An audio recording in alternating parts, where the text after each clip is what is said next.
ክፍል 4 ነው ማቀርበው። ከምዕራፍ 4 ከቁጥር 13 5:1 እስከ 20 ያለውን ክፍል ነው ማቀርበውና መጽሐፉ ዋና ሐሳብ ይሄ ነው። የመጽሐፉ ጭብጥ ወይም አጠቃላይ መልእክቱ የእውነተኛ እምነትን በተግባር መግለጥ ወይም ማሳየት የሚል ነውና እምነት ያለ ተግባር የሞተ ነው ይላል። እምነት ተግባር ከሌለው፣ ስራ ከሌለው፣ እኔ አምናለሁ፣ እኔ ጌታን አውቃለሁ የሚል ሰው እምነቱ በተግባር በስራ የማይገለጥ ከሆነ ያ እምነት በራሱ ምንድነው? ሕይወት የሌለው የሞተ ነው። እነዚህ ቁልፍ የሆኑ የመጽሐፉ መልእክቶች ናቸው። የመጀመሪያ ነገር በልዩ ልዩ መከራ ውስጥ በልዩ ልዩ ፈተና ውስጥ የሚያልፉ አስቸጋሪ ሁኔታ ውስጥ ያሉ ቅዱሳንን ማጽናናትና ማበረታታት ነው መልእክቱ። ቅድም እንዳልኳችሁ ደግሞ ፓስተር ታምራት ብለዋል እንዳሉት አንዳንድ በመንፈሳዊ ቤተሰብ ህብረት ውስጥም በእግዚአብሔር ቤትም አንዳንድ ጤናማ ያይደለ ሕይወት የነበራቸው ሰዎች ስለነበሩ ከእግዚአብሔርን ፈቃድ ችላ ማለት በትዕቢት የሚያስቡትንና የሚናገሩትን ወይም የሚኖሩ ሰዎችን ለመገሰጽና ስርዓት ለማስያዝ ነው። የያዕቆብ መልእክት እነዚህ ሁለት ቁልፍ ነገሮችን ነው የያዘው። ለጌታ ብለው በብዙ መከራ ውስጥ የሚያልፉ፣ በችግር ውስጥ የሚያልፉ፣ በፈተና ውስጥ የሚያልፉ ሰዎች ተስፋ እንዳይቆርጡ ጌታ እንደሚመጣና ካሉበት ሁኔታ ነፃ እንደሚያወጣቸው ምድራዊ መከራና ስቃይ አላፊ እንደሆነ የሚያምኑት ጌታ አንድ ቀን ሲመጣ እንደሚያሳርፋቸው መናገርና እነዚያን ሰዎችን ማበረታታት ነው። ክፍሉን በአራት ዋና ነጥቦች ከፋፍዬ ነው ያስቀመጥኩት። ይሄን ነው የምንመለከተው ማለት ነው። የመጀመሪያ ነገር ግሳጼ ነው ወይ ማስጠንቀቂያ ነው። ማስጠንቀቂያ ነው። ምንድን ነው የሚያስጠነቅቀው? በእቅዳቸው የጌታን ፈቃድ ባለማስቀደምና ፍትሕን በማጉደል እምነትን በተግባር ባለማሳየታቸው ምክንያት የተገሰጹ ሰዎች፣ ፍትሕን በማጉደል የእግዚአብሔርን ፈቃድ ችላ ማለት በሚኖሩበት ሕይወት፣ ይህን በኋላ ስለምናገር ዝርዝሩን እዚህ ጋር አላወራም። ሁለተኛ ምክርና ማበረታቻ ነው። ምክርና ማበረታቻ ነው። ማንን ነው የሚመክረው? ማንን ነው የሚያበረታታው? ልዩ ልዩ ፈተና ውስጥ የሚያልፉ የጌታን መምጣት በትዕግስትና በጸሎት እንዲጠባበቁ የተሰጠ ምክር ነው ከምናየው። ሁለተኛ ነገር። ሶስተኛ መመሪያ ወይም ትእዛዝ ነው። የእግዚአብሔር ቃል መመሪያ ይሰጣል። ትእዛዝ አለው እግዚአብሔር ቃል። ምን አይነት መመሪያ ነው? መመሪያው በሕመም የሚቸገሩ ምዕመናን የቤተ ክርስቲያንን መሪዎችን በመጥራት የጸሎትን ድጋፍ እንዲጠይቁ፣ ማንም የታመመ ሰው ቢኖር የቤተ ክርስቲያንን መሪዎችን ይጥራ፣ እነሱም ዘይትን ቀብተው ምን ያድርጉ ይላል? ይጸልዩ። ይህ መመሪያ መመሪያ። አራተኛና የመጨረሻ አደራ ነው። ከእናንተ መካከል ማንም ከእውነት የሳተ ሰው ቢኖር፣ ከሐሳቡ ርቆ ወደ ጥፋት የሚሄድ ሰው ቢኖር፣ ያንን ሰው መክሮት የሚመልሰው ሰው ነፍሱን ምን ያደርጋል? ከሞት ያድናል። ሁላችሁም ባለአደራዎች ናችሁ፣ አንዳችሁ ለሌሎቻችሁ ተጠንቀቁ የሚል ሐሳብ አለው ማለት ነው። አንደኛ ነጥብን እንመለከታለን። አሁን ፈጠን ብዬ ነው መሄደውና ብትችሉ ኦኬ፣ በቴሌግራምም ላይ አታች ማድረግ ይቻላል። በፒዲኤፍ አድርጎ ፓስተር ሁሉንም አንድ ላይ ማለት ነው። እንደዚህ የተቆራረጠውን ሳይሆን በፒዲኤፍ ተደርጎ በቤተ ክርስቲያናችን ቴሌግራም ቻናል ላይ ይደረጋል። ችግር የለውም። ከቻላችሁ ደግሞ የመጀመሪያ ነገር በእቅዳቸው የጌታን ፈቃድ ባለማስቀደምና ፊትን በማጉደል እምነትን በተግባር ባለማሳየታቸው ነው የተገሰጹ እነዚህ ሰዎች። ከቁጥር 13 ጀምሮ በምንመለከትበት ጊዜ እስከ ምዕራፍ 5 እስከ ቁጥር 6 ላይ ያለውን ክፍል በምንመለከትበት ጊዜ በሁለት ከፍለን እንመለከታለን ይህንን ሐሳብ። ያዕቆብ ለምንድን ነው የሚገስጻቸው? ያዕቆብ እነዚህን ሰዎች ይገስጻቸው የነበረው ለምንድን ነው የሚለውን ነገር በምንመለከትበት ጊዜ የጌታን ፈቃድ ችላ ማለታቸው ነው። ምንድን ነው ያሉት? አሁን ወይም ዛሬ ወይም ነገ ወደ ሌላ ከተማ እንሄዳለን ይላሉ። እንሄዳለን ጌታ ቢፈቅድ አይባልም። እሱም ብቻ ሳይሆን በዚያም ከተማ እንኖራለን ይላሉ። መኖር ይቻላል ወይ? መጽሐፍ ቅዱስ ሲናገር እንደዚህ ይላል፣ ሰውን የሚኖርበትን ዕድሜና የሚኖርበትን የኑሮን ዳርቻ ምን አድርጓል ይላል? መድቧል ይላል። ሐዋርያት ሥራ 17ኛ ምዕራፍ ላይ ሄዳችሁ ስታነቡ እግዚአብሔር ካልፈቀደ፣ እግዚአብሔር አብሮነት ከሌለ ከአንድ ቦታ ወደ ሌላ ቦታ ተዘዋውሮ ተንቀሳቅሶ ሰርቶ ለመኖር የእግዚአብሔርን ፈቃድ ካላስቀደሙ አደጋ አለው። ኑኃሚንና አቤሜሌክ መሌዎንና ከሌዎን የሚባሉ ሰዎች ታሪካቸውን ታውቃላችሁ። በምን መጽሐፍ ነው? ሩት ላይ ምዕራፍ 1 በቤተልሔም ከተማ ራብ ሆነ ይላል። አቤሜሌክና ኑኃሚን የተመካከሩ ይመስለኛል። አገራችን እያየን እያለ ረሃቡ እየጠናብን ነው። አሁን ልንጠፋ ነው። ከዚህ ስፍራ ምን መሆን አለብን? ልጆቻችንን ይዘን መውጣት አለብን አሉ።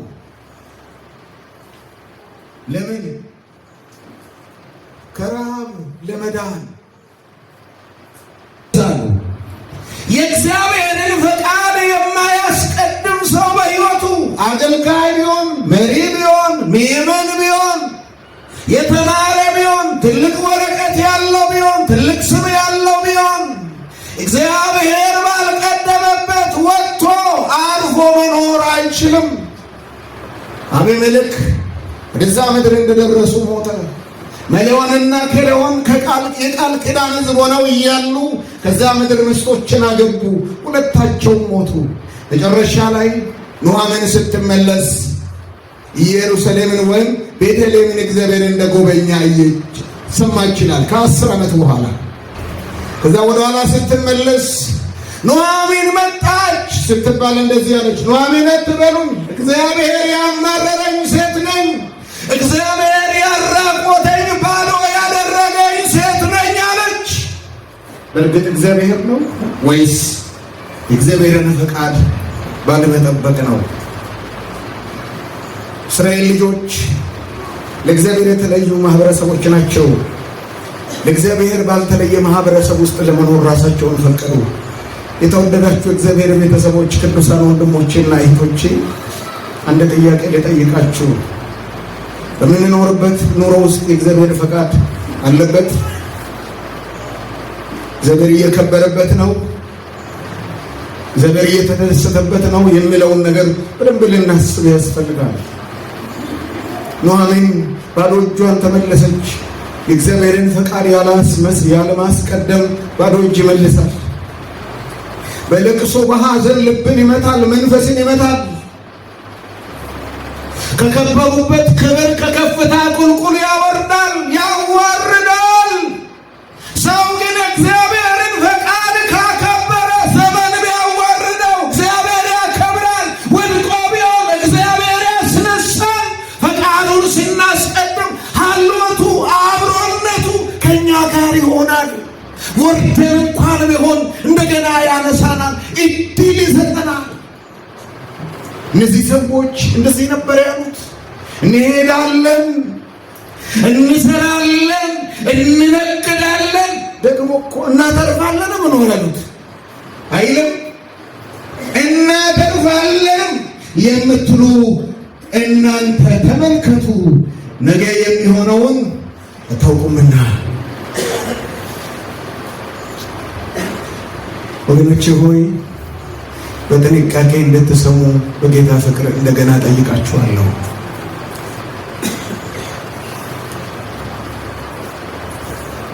የጌታን ፍቃድ ማስቀደም ያስፈለገው ለምንድን ነው?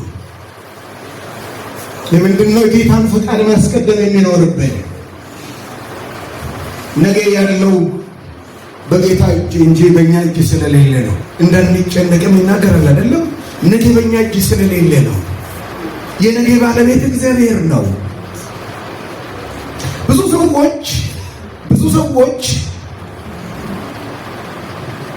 በሕይወታቸው በእነሱ ጥረት ብቻ ነገሮችን ሊከውኑ ወይም ሊያሳኩ የሚችሉ ይመስላቸዋል። በተለይም መንፈሳዊ የሆነ ሰው እግዚአብሔርን አመልካለሁ የሚል ሰው ነገሮችን በራሱ ለማድረግ ጥረት አያደርግም። ነገ የሚሆነውን አታውቁምና፣ ስለዚህ ነገን አደርጋለሁ ከማለት ይልቅ ጌታ ቢፈቅድ ጌታ ቢወድ በሉ ነው የሚለው። ሁለተኛ የአማኝ ሕይወት ዋስትና ጌታ ስለሆነ አይደለም። ሰውየው ሄደው መስራት መኖር የሚችለው እግዚአብሔር ከፈቀደ ብቻ ነው። ሰው ሲኖር ነው መስራት የሚችለው አይደለም። ሰው ሲኖር ነው መስራት የሚችለው። መኖር ግን የሚቻለው በጌታ ነው። መስራት ቀዳሚ ነገር አይደለም። ማትረፍ ቀዳሚ ነገር አይደለም። መማርና መመረቅ ቀዳሚ ነገር አይደለም። መኖር ቀዳሚ ነው። የሚያኖር እግዚአብሔር ብቻ ነው። እንደዚህ ይላል፣ ሕይወታችሁ ምንድን ነው? ጥቂት ጊዜ ታይቶ እንደሚጠፋ እንፋሎት ናችሁ።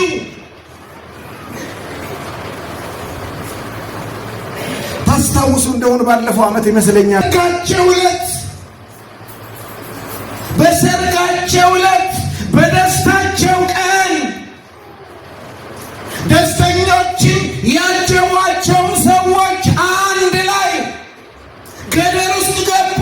አበቃ የሕይወት ነገር፣ አበቃ የኑሮ ነገር።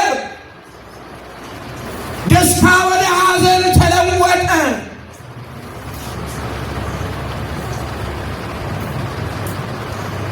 በርቶ የነበረው ብርሃን ጨለመ።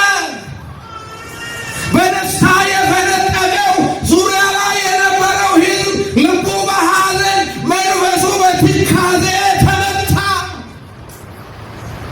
አይሆንም፣ የጌታ ምሕረት ካልበዛ አይሆንም፣ የእግዚአብሔር ቸርነት ካልበዛ አይሆንም፣ መዝለቅ አይቻልም።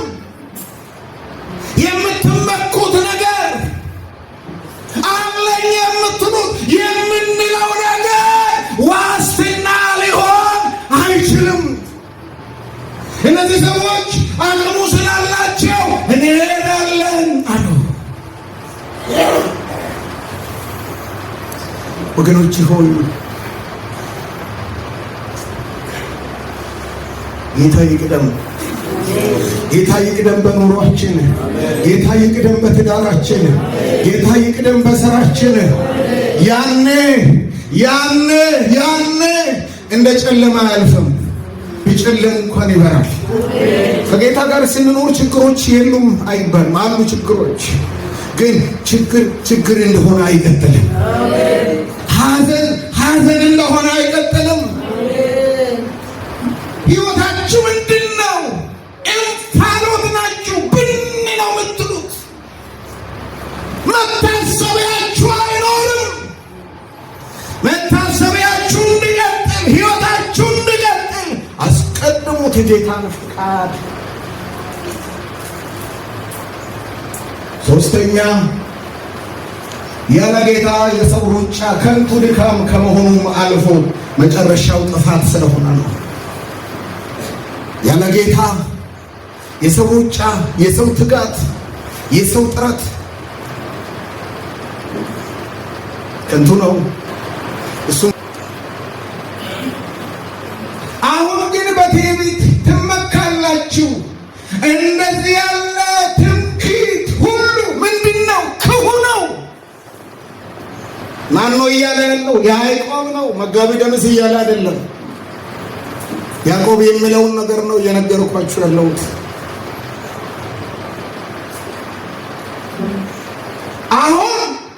አሁን ግን በትዕቢታችሁ ትመካላችሁ። እንችላለን ትላላችሁ፣ እንሄዳለን ትላላችሁ፣ እናሳካለን ትላላችሁ።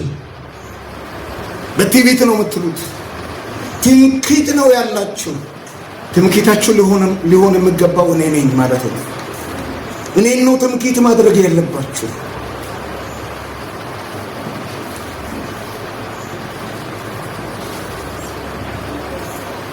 አራተኛ የሰው ትምክህት ለክፉ ውድቀት ስለሚያጋለጥ ነው። ትዕቢት ጥፋትን፣ ኩሩ መንፈስ ውድቀትን ትቀድማለችና ይላል እግዚአብሔር ቃል። ትዕቢት ጥፋትን፣ ኩሩ መንፈስ ውድቀትን ምን ያደርጋል? ይቀድማል ይላል። ምሳሌ ምዕራፍ 16 ቁጥር 18 እንደዚሁም ምዕራፍ 18 ቁጥር 12 ላይ መመልከት ትችላላችሁ። ትዕቢት መጥፎ ነው። ትዕቢት ጌታ ትዕቢተኞችን ይቃወማል ነው የሚለው። ጌታ የሚቃወመው ሰው ምን አይነት የከፋው ሰው ነው? ጌታ ከተቃወመ ሰው ምን ይሆናል? ምን ተስፋ አለው?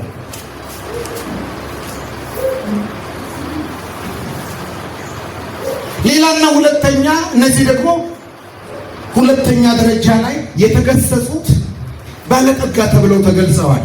በተናጠል ባለጠጋ ተብለው ተገልጸዋል እና እነዚህ ባለጠጎች በተለየ መልኩ የተገሰጹበት ምክንያት ምንድን ነው?